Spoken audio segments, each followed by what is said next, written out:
This is daily vlog number 147. A little late night vlog, it's a little late night boogie. It's getting hot in here, so take off all your... No, I'm not finishing that one.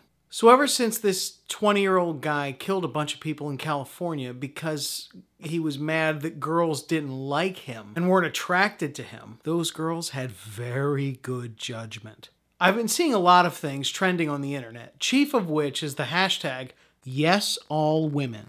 Reading some of the tweets and posts that women have put up has been very disturbing, eye-opening, and heartbreaking.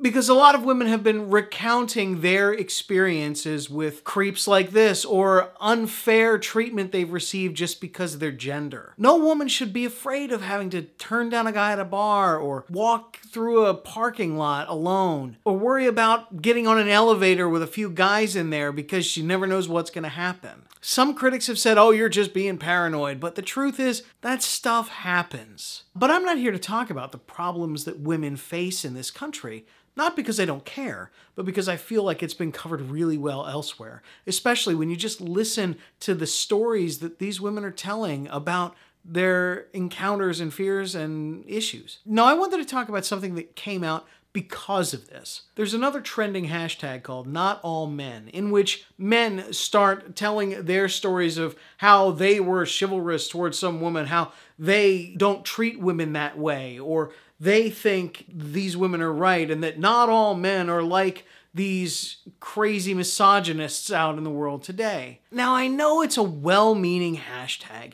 It's meant to show support to him that, hey, look, not every guy out there is looking at you like a piece of meat that he wants to devour. But it doesn't really do a lot to affect any change. It's not enough for guys to say, hey, I'm not gonna grab your butt in an elevator. I'm not gonna look at you like a piece of meat. I'm not gonna call you a because you didn't respond positively to my advances at the bar. We have to do something more. No, not all men are misogynist jerks. But how many of us would stand up to the misogynist jerks around us? How many of us would be men and stand up for women? When we're all hanging out together, having a beer at the pub, or going to a game, or just sitting around watching something on TV, how many of us would really ever challenge one of our friends when they say something like, oh, hey, check out the jugs on her, or other comments that are demeaning or dehumanizing to women? It's not enough for us to say,